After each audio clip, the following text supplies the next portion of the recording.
TYLA, welcome to Rwanda. What do you think about coming to Rwanda for the first I time? love Rwanda. It's my first time. I'm loving it. The weather, the people, everything's beautiful. What can people expect tomorrow? An amazing South African experience. Yeah. Yo, if you're not there, you're sadly missing out. I'm sorry. But next time, I'll be back.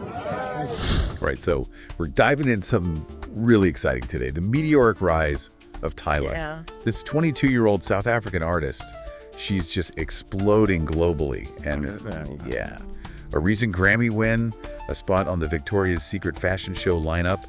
She is having a serious moment. But the big question, and this is what we're going to look at today, is TYLA on track to becoming like the next Rihanna level huge? Well, it's definitely an exciting time for her, that's for sure. The buzz is definitely there. But to really understand her potential, I think we need to kind of look beyond just like the headlines and the hype and dig a little deeper into the genre that's really fueling her rise, which is Amapiano music. Okay, so let's talk about Amapiano then. For those of us who maybe are unfamiliar with the sound, how would you even describe it and why should we care about it? Yeah, so Amapiano is it's more than just like a genre of music. It's really a cultural phenomenon that's deeply rooted in South Africa. And it emerged from the townships in South Africa, and it kind of blends these pulsating rhythms of deep house with the soulful kind of improvisation that you find in jazz. But then on top of that, it's infused with all these really distinctly South African musical traditions.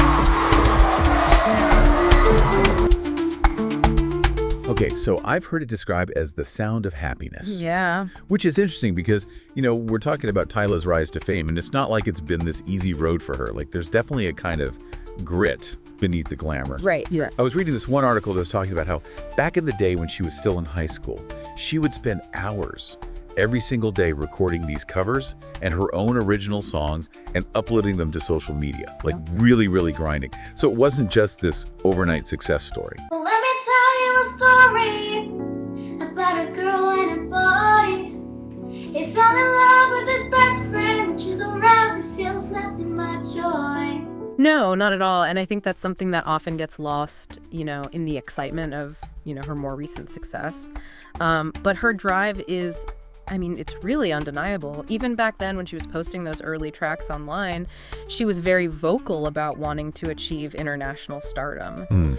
And, you know, her story really speaks to the power of combining that raw talent with, I mean, just like relentless dedication. Yeah, and of course we have to talk about Water. Right? Oh, absolutely. Like, you can't talk about TYLA without mentioning that global smash hit. Top charts all over the world, sparked that massive viral TikTok dance challenge. Even South Africa's president got in on it. Yeah. I feel like that's when things really, really exploded. It's amazing, like the fact that I have a song that is now attached to a challenge that everybody's doing it. Babies are doing it. Old people are doing it. Like, it just shows how far this song has traveled and how it's impacted people, you know. And it's literally a sound from Africa, which is beautiful, you know. It's crazy. Some people don't even know that it's an African sound.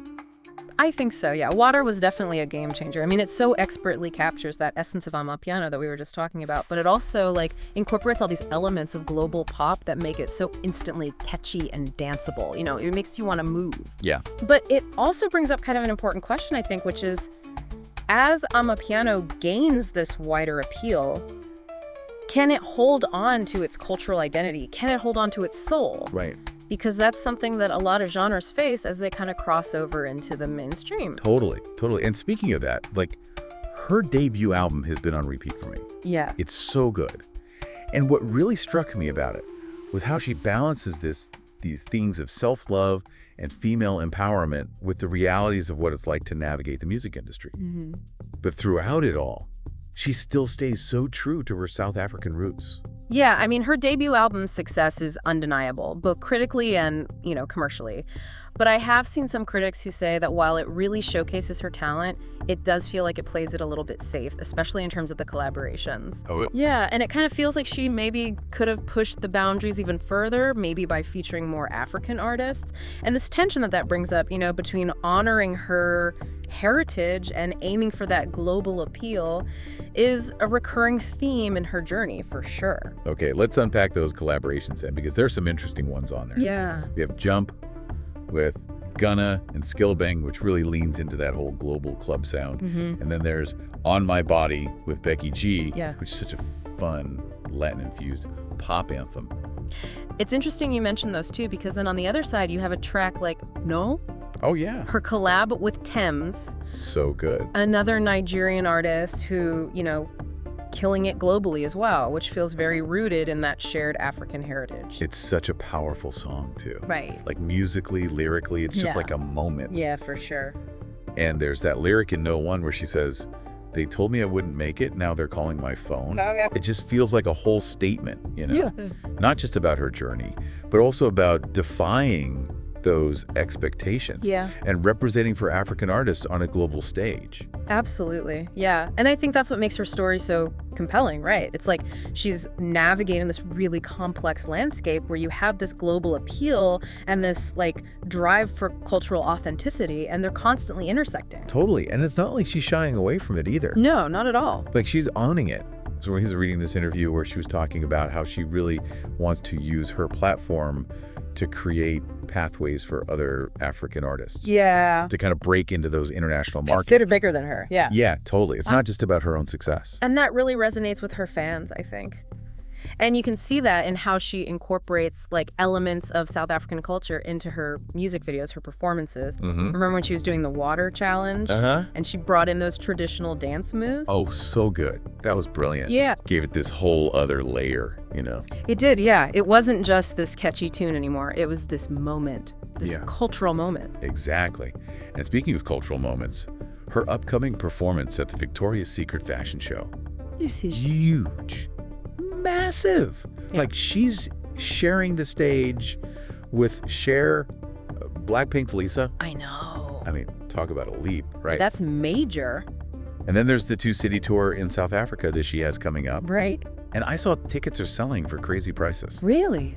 Wow. Which speaks to her, her star power back home is just undeniable. Yeah. So it makes you wonder, is a global tour next on the agenda? It feels inevitable at this point, honestly. Right.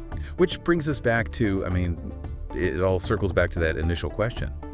Is she on track to becoming like a global superstar? Capital GS.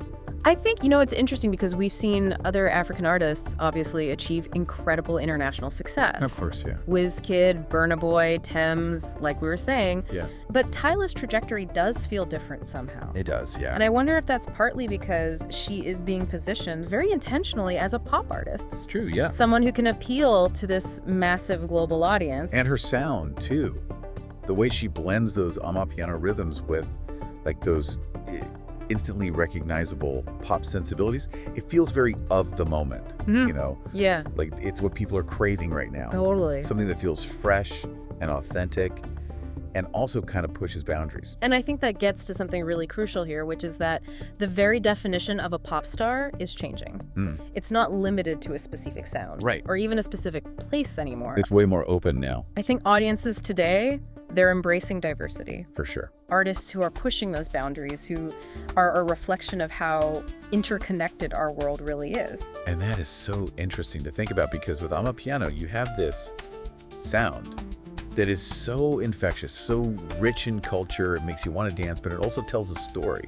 It's a story of resilience, of creativity, of the power of community. And I think TYLA, she embodies all of that. And Amapiano, with its infectious blend of rhythms and deep cultural roots, seems to fit that bill perfectly. It's music that makes you want to move, but it also tells a story.